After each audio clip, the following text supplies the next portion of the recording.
Jadi kalau ada tetangga bahagia, ikut bahagia. Kalau ada tetangga sedih, ikut sedih. Ini terbalik. Nampak tetangga sedih, ibu pula bahagia. Nampak tetangga bahagia, ibu pula sedih. Dan ada orang-orang itu yang sedih di atas kebahagiaan, yang bahagia di atas kesedihan. Itulah orang hasad namanya. Ketika tetangganya melihat, oh bisa membangun rumah, membeli mobil, membeli tanah, rumahnya uangnya banyak, sedih rasanya. Kenapa dia yang seperti itu? Uang dari mana? Jangan pelihara tuyul pula dia. Mulai hasad. Nyebarin ke tetangganya. Aku tahu loh suaminya kerja Gojek, masa dia bisa bangun? Dari mana uangnya itu? Korupsi di mana uangnya tuh? Nyuri di mana tuh? Dan begitu seterusnya. Kalau ada tetangga kita ini diberikan rizki, maka kita katakan alhamdulillah ya Allah, Engkau berikan kepada tetangga saya rizki yang melimpah. Dan jangan lupa ya Rabb, berikan aku juga nikmat yang jauh lebih baik dibandingkan yang Kau berikan kepada tetangga. Harusnya kan begitu.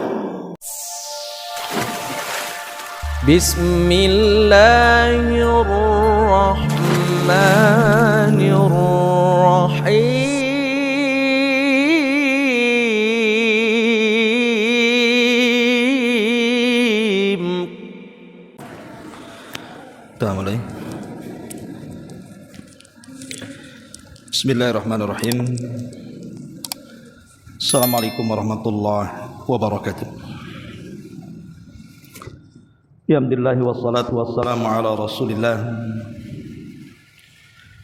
wa ala alihi wa sahbihi wa mawalah wa la hawla wa la quwata illa billahi wa ba'du.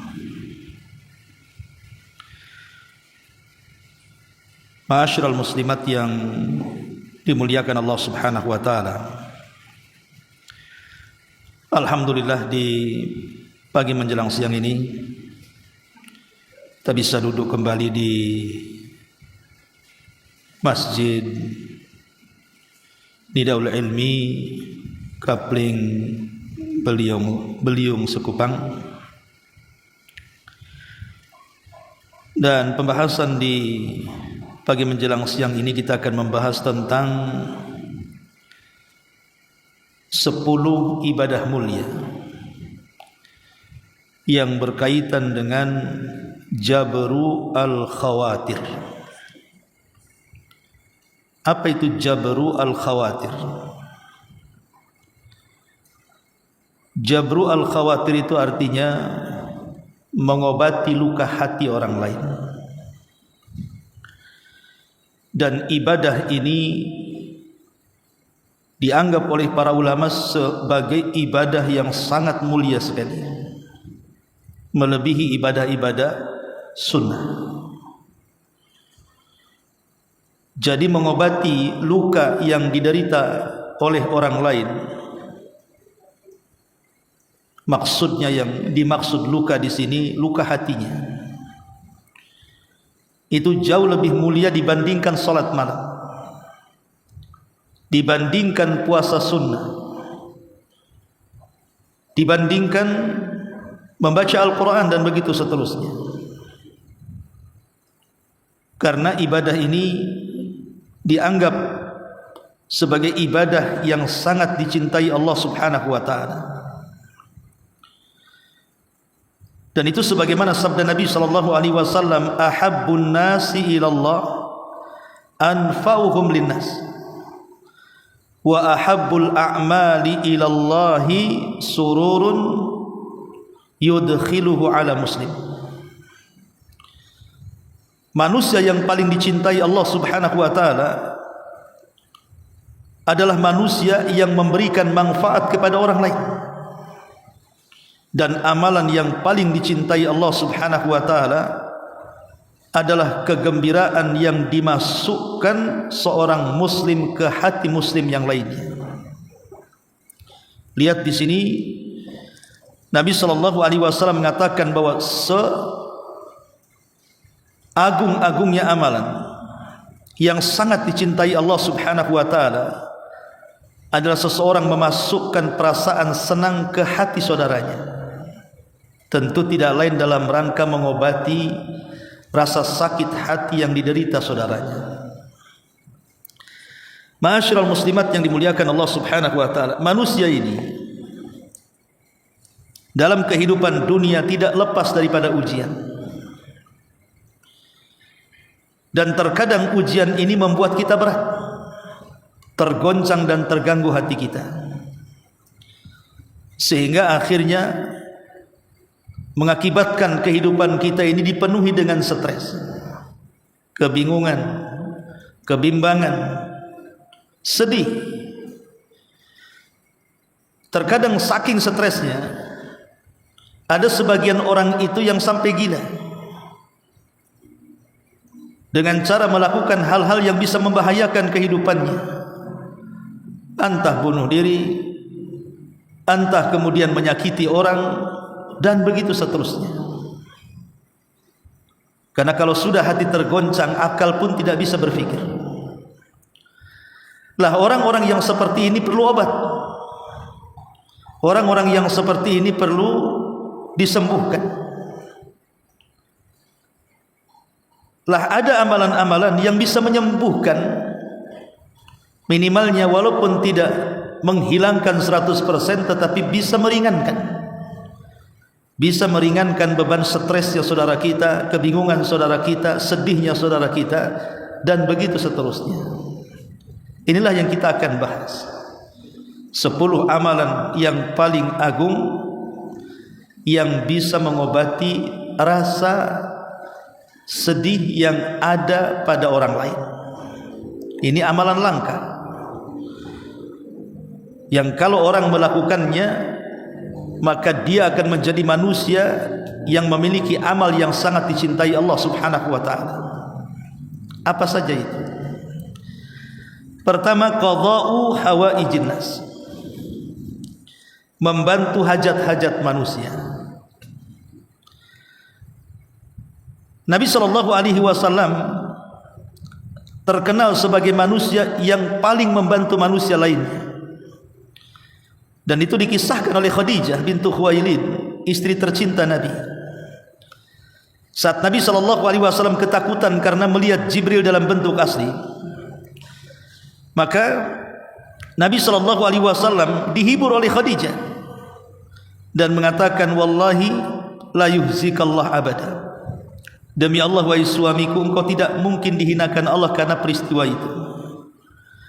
Innaka latasilur rahim wa tahmilul kal wa taqsibul ma'dum wa taqrid dhaifa wa tu'inu ala nawaibil haq. Kemudian Khadijah mengatakan, wahai suamiku, engkau ini orang yang paling menyambung silaturahim. Engkau bisa menanggung beban orang lain, bahkan membantu orang-orang yang kesulitan, memuliakan tamu dan memperjuangkan kebenaran. Jadi sifat Nabi SAW adalah manusia yang suka menolong orang, membantu orang lain yang sedang kesulitan. Dan Nabi SAW sampai mengatakan, man naffasa am mu'minin kurbatun min kurabid dunya naffasallahu anhu kurbatan min kurabi yaumil qiyamah. Siapapun yang meringankan beban seorang mukmin dari kesulitan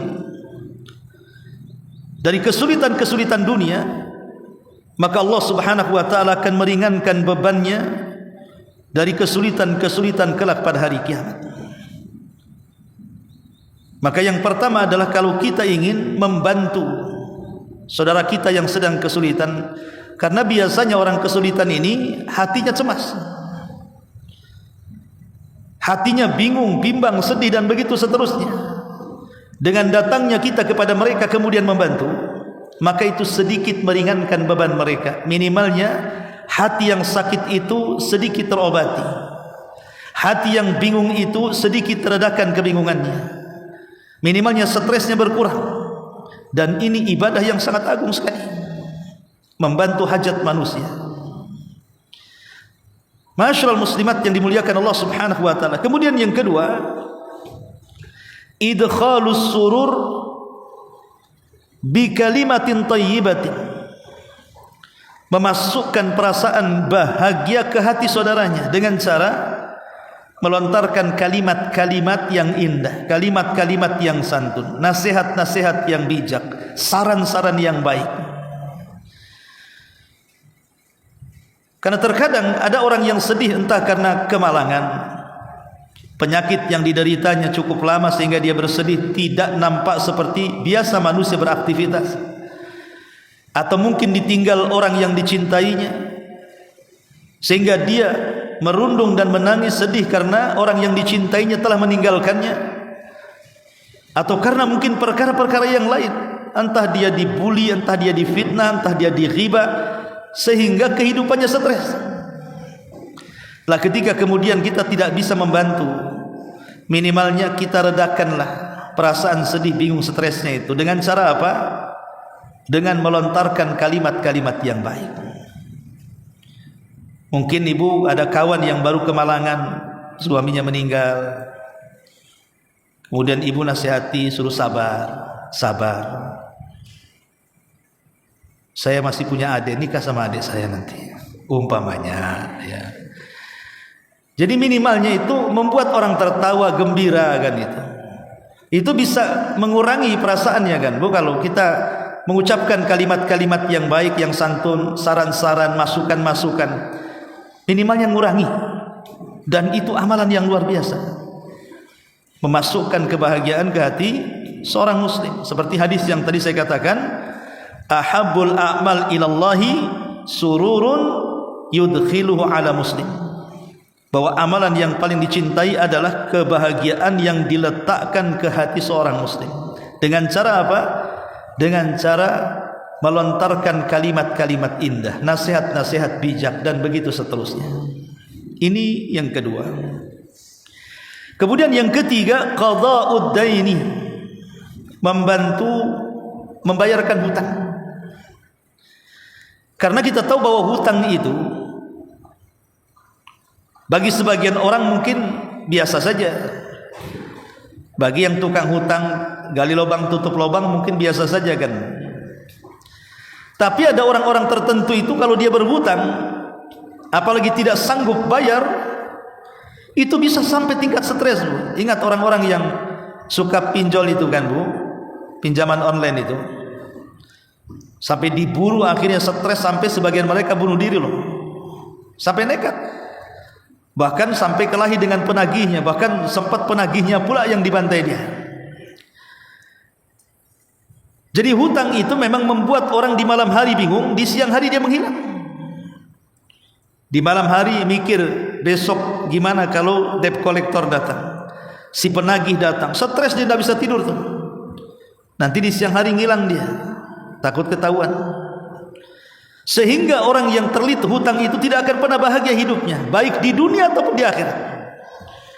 Bahkan orang yang mati syahid sekalipun terhalang masuk ke dalam sorga karena hutang yang belum dibayarnya. Apalagi yang mati bukan karena syahid, tentu lebih sulit lagi untuk masuk ke dalam sorga. Lah karena orang-orang yang terlilit hutang itu pasti mereka sedang kebingungan, sedang stres. Kalau kita datang sebagai penolong, kita bantu walaupun tidak melunasi semuanya, tapi minimalnya meringankan sebagiannya, atau mungkin sepertiganya atau seperempatnya, itu sudah sangat membantu. Minimalnya mengurangi stresnya lah, walaupun tidak banyak. Dan itu pada masuk kepada amalan jabru al-khawatir. Ini yang kedua. Yang ketiga, yang keempat, at-tasadduq 'alal aramil wal masakin wal fuqara, bersedekah kepada al-aramil, janda-janda yang miskin, atau orang-orang miskin, atau orang-orang fakir, membantu mereka, terutama janda-janda yang usianya sudah 60-70 tahun, terkadang suaminya sudah meninggal, entah anaknya berak kemana tak tahu, tak tanggung jawab. Kadang-kadang harus tinggal di kolong-kolong jembatan, kadang-kadang harus meminta-minta di lampu merah. Ada orang-orang tua yang sudah janda, hidup mereka susah. Entah apa yang ada pada pikiran mereka, pasti mungkin mereka sedih, tidak mungkin tidak sedih. Lah kalau kita datang kemudian menolong mereka, membantu dengan harta yang kita miliki walaupun tidak banyak, maka itu salah satu bentuk jabrul khawatir, menempel kesedihan saudaranya. Atau membantu fuqara wal masakin, karena kita tahu bahwa orang-orang fakir miskin ini kehidupannya kan tidak berkecukupan, sehingga banyak masalah. Tentu hati mereka tidak akan tenang. Dengan kedatangan kita kepada mereka, minimalnya memberikan secercah kebahagiaan. Dan itu bagian daripada amal jabrul khawatir tadi. Berusaha untuk datang sebagai pelipur lara, walaupun tidak menghilangkan seluruh keperitan hidupnya, tetapi minimalnya meringankan sebagiannya. Ini yang keempat. Kemudian yang kelima, kafilul yatama, orang yang mengkafil anak yatim. Kita tahu bahwa anak yatim itu kalau sudah mulai besar dia sedih, apalagi dia tidak punya orang tua, dua-duanya meninggal, dan tidak punya orang tua angkat yang baik. Itu biasanya mereka dirundung dengan kesedihan akan tergambar orang tuanya dan melihat kebahagiaan anak-anak yang seusianya yang punya orang tua, maka dia pun kepengen juga punya orang tua, sehingga bawaannya hanya sedih, menangis, dan berhayal kalau dia punya orang tua seperti orang lain. Lah kalau kita datang mengkafil mereka, menjadi ibu angkat atau ayang angkat bagi anak-anak yatim, kita besarkan mereka, tentu bisa menghina ana wa kafilul yatim fil jannati kahataini.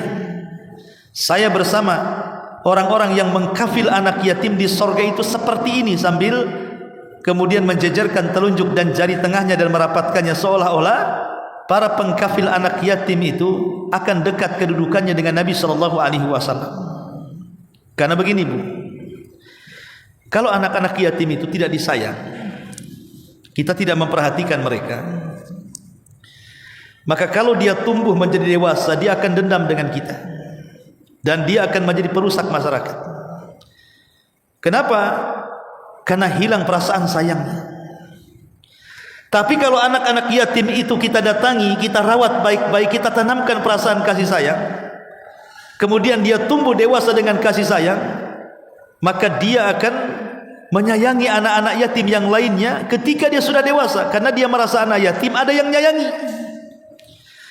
Tapi kalau anak yatim itu tidak ada yang menyayangi, ditelantarkan begitu saja, akhirnya tumbuh menjadi penjahat, maka mereka akan balas dendam dengan kita, seolah-olah ketika masa kecil para tetangganya, masyarakatnya tidak memberikan kasih sayang kepada mereka.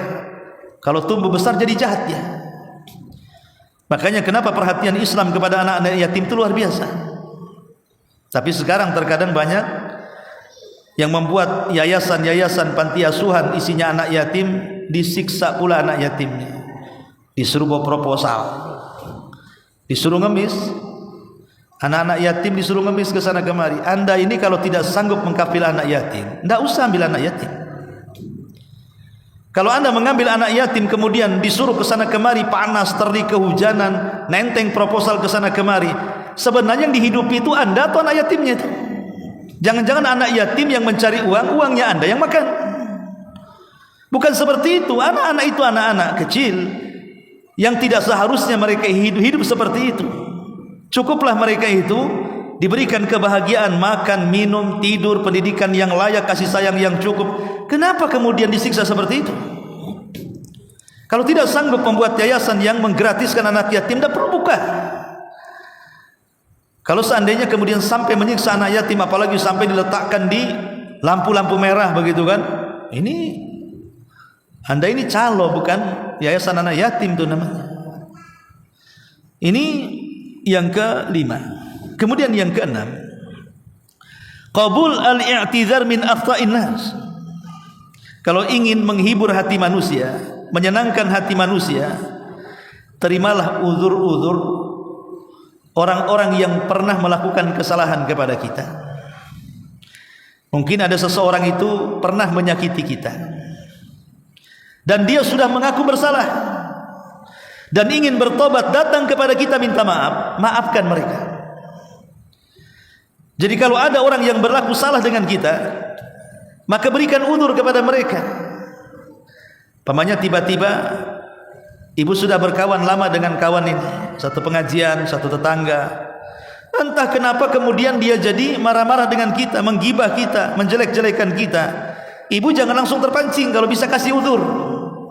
Tumben nih si Umi Anu itu, kenapa dia jadi marah-marah kepada saya? Apa dia salah minum obat ya? Mungkin lagi bertengkar dengan suaminya, makanya dilimpahkan ke kita tuh. Atau mungkin dia di jalan kesambet tuh ya. Jadi kasih uzurmu. Kadang ada orang yang tidak bisa memberikan uzur ketika melihat saudaranya salah, itu langsung diponis salah.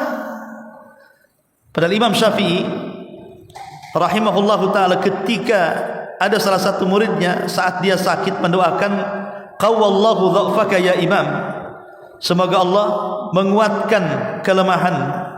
Kalimat qawa ini bisa artinya melemahkan, bisa artinya menguatkan. Maksudnya muridnya itu maksudnya mendoakan Imam Syafi'i supaya penyakitnya hilang. Tapi karena bahasanya menggunakan satu lafaz memiliki dua makna, yang dua makna ini berbeda satu dengan yang lainnya. Satu maknanya menghilangkan, satu namanya memarahkan. Kata Imam Syafi'i, kalau engkau berdoa seperti itu sama saja kau ingin aku mati katanya. Kata muridnya, bukan itu yang saya maksudkan wahai Imam. Kata Imam Syafi'i, aku tahu engkau tidak bermaksud seperti itu. Lihat ya. Jadi kalau ada lafaz-lafaz yang dilontarkan kepada kita, jangan langsung ditelan zahirnya. Cari kemungkinan-kemungkinan yang lainnya supaya tidak menyakiti orang. Jadi mudah menerima uzur. Kemudian yang ketujuh, syukrun nas ala husni ta'amulin nas. Memberikan ucapan syukurmu. Kalau ada saudara kita ini memberikan hadiah kepada kita, mungkin hadiahnya tidak berharga. Mungkin ibu tetangga ngasih satu potong ayam gitu ya, atau mungkin sayur tumis sekucrit bahasanya, tak banyak gitu ya, atau mungkin lau-lau yang ya ngasih hadiah ya. Maka untuk membahagiakan saudara kita yang sudah memberikan hadiah, kalau bisa bersyukur dengan cara apa? Berikan hadiah yang sama. Selain kita mendoakan, kita memberikan hadiah juga. Syukur-syukur kalau hadiahnya lebih megah dibandingkan hadiah dia kepada kita.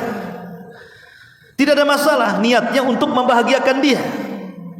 Dan itu ibadah jabrul khawatir namanya. Jangan kemudian menghinanya. Ada tetangga ngasih tahu tempe, alah tahu tempe di kulkasnya segudang tuh, mau balik lagi. Nah itu kan nggak bagus. Terima saja, berterima kasih, doakan kebaikan supaya hatinya tidak tersakiti, supaya hatinya senang. Itu bagian ibadah mulia itu namanya, menanamkan kebahagiaan ke hati seorang muslim. Kemudian yang nomor 8, qabul an-nasihati min ghairi. Mudah menerima nasihat dari orang lain. Jadi kalau ada orang yang datang kepada ibu memberikan nasihat, memberikan masukan, saran, ucapkan terima kasih. Ucapkan terima kasih. Tapi kebanyakan orang itu memang kalau diberikan nasihat seolah-olah dia terhina. Bukannya terima kasih, ibu yang tahu kesalahan kita sendiri itu orang lain. Kalau kita menilai diri sendiri sulit di mana letak kekurangannya. Tapi kalau orang lain yang menilai kita, mereka bisa melihat kekurangan kita sehingga mereka bisa menasihati kita. Maka terima nasihat orang. Kalau diberikan masukan terima. Soal ibu melaksanakan atau tidak itu urusan ibu. Tapi dengarkan baik-baik. Ucapkan terima kasih. Makasih ya sudah nasihati saya, sudah ngingetin saya. Dan begitu seterusnya. Kasih bahasa-bahasa yang membuat hati dia tidak kecil hati dan kecewa. Kemudian yang nomor 9, musyarakatun fi farahin nas wa ahzanihim. Ibu berserikat dengan orang lain baik dalam kebahagiaan atau dalam kesedihan. Jadi kalau ada tetangga bahagia, ikut bahagia. Kalau ada tetangga sedih, ikut sedih. Ini terbalik. Nampak tetangga sedih, ibu pula bahagia. Nampak tetangga bahagia, ibu pula sedih. Dan ada orang-orang itu yang sedih di atas kebahagiaan, yang bahagia di atas kesedihan. Itulah orang hasad namanya. Ketika tetangganya melihat bisa membangun rumah, membeli mobil, membeli tanah, rumahnya uangnya banyak, sedih rasanya. Kenapa dia yang seperti itu? Uang dari mana? Jangan pelihara tuyul pula dia. Mulai hasad, nyebarin ke tetangganya. Aku tahu loh suaminya kerja Gojek, masa dia bisa bangun? Dari mana uangnya tuh? Korupsi di mana uangnya tuh? Nyuri di mana tuh? Dan begitu seterusnya. Kalau ada tetangga kita ini diberikan rizki, maka kita katakan alhamdulillah ya Allah, Engkau berikan kepada tetangga saya rizki yang melimpah. Dan jangan lupa ya Rabb, berikan aku juga nikmat yang jauh lebih baik dibandingkan yang Kau berikan kepada tetangga. Harusnya kan begitu. Bukan kemudian hasad, yang akhirnya kemudian malah menyakiti orang dengan hasadnya. Jadi jadilah berserikat dengan orang lain itu baik. Ketika orang lain bahagia, ikut bahagia. Orang lain sedih, ikut sedih. Ikut bela sungkawa dan begitu seterusnya. Karena itu bisa menenangkan hati orang, menghibur hati orang, bahkan mengobati hati orang. Kemudian yang terakhir, istijabu ad-da'wah. Sebisa mungkin jangan menolak ajakan dan undangan saudara kita, kecuali karena ada uzur tidak bisa datang. Kalau ada saudara kita mengundang ibu, entah makan-makan di rumah, baik yang hukumnya mungkin wajib seperti walimah, ataupun yang sunnah ya hanya makan-makan saja tasyakuran gitu ya, yang tidak ada acara-acara yang bid'ah ya makan-makan saja karena dapat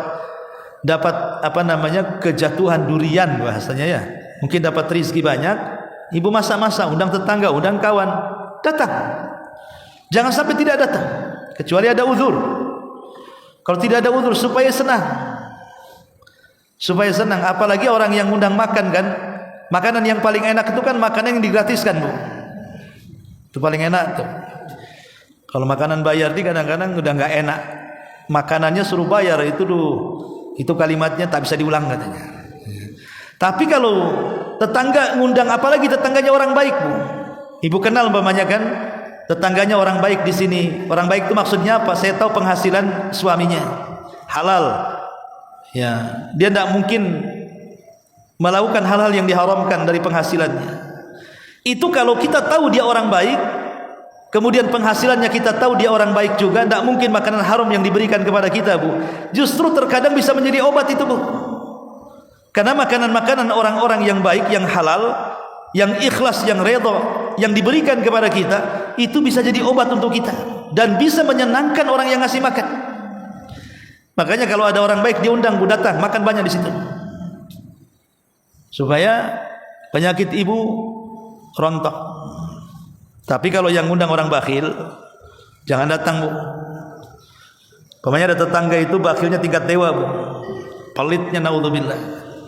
Tumben atau ngundang ibu makan, enggak usah datang, pulang mencret tuh. Karena orang bakhil ini jelas dia makanannya tercampur dengan makanan haram. Karena biasanya dia tidak mau sedekah, tidak mau zakat. Akhirnya apa? Hak orang lain tercampur di situ. Dan makanan hak orang lain kan makanan haram, tidak halal makanannya. Makanya kenapa bisa jadi penyakit itu? Tapi intinya di sini supaya tidak menyakiti hati orang lain, ketika dia mengundang kepada kita, maka kita datang. Kalaupun kita sedang berpuasa sunnah, batalkan puasanya supaya senang. Ya. Masyaallah muslimat yang dimuliakan Allah Azza wa Jalla. Lah dari 10 ibadah yang mulia ini, Nabi sallallahu alaihi wasallam merangkumkan dalam sebuah hadis yang tadi saya jelaskan, bahwa manusia yang paling dicintai adalah manusia yang paling bermanfaat bagi manusia yang lainnya, dan amalan yang paling dicintai adalah amalan dalam bentuk meletakkan kebahagiaan kepada hati saudaranya, wa au yakshifu anhu qurba, atau menyingkap kesulitan orang, au yaqdiya anhu dainan, atau membayarkan hutang, au yatrud anhu ju'an, atau bisa menghilangkan kelaparan. Jadi apa yang sudah sampaikan terangkum dalam satu hadis ini. Ahabun nas ilallahi anfa'uhum linnas. Manusia yang paling dicintai adalah manusia yang bermanfaat bagi manusia yang lainnya. Wa ahabul a'mal ilallah sururun yudkhiluhu ala muslim. Dan amalan yang paling dicintai Allah adalah kebahagiaan yang dimasukkan ke hati seorang muslim. Au yakshifu anhu qurbah, ataupun amalan dengan menyingkapkan kesulitan orang lain. Au yaqdi anhu dainan, atau amalan dengan cara melunasi hutang orang lain. Au yatrud anhu ju'an, atau bisa mengusir rasa lapar yang ada pada orang. Itulah diantara 10 amalan yang merupakan amalan terbaik dan termulia yang berkenaan dengan jabru al-khawatir, menyembuhkan penyakit yang ada di hati orang lain, minimalnya menghilangkan stres atau menguranginya, menghilangkan bingung atau menguranginya, menghilangkan kesedihan atau menguranginya, dan begitu seterusnya. Masyarul muslimat yang dimuliakan Allah Azza wa Jalla, di antara 10 amalan yang bisa saya sampaikan. Mohon maaf karena ada keperluan, mungkin ini yang bisa sampaikan, mudah-mudahan ada manfaatnya. Subhanaka bihamdika asyhadu an la ilaha illa anta astaghfiruka wa atubu ilaik. Allahu ta'ala. Assalamualaikum warahmatullahi wabarakatuh.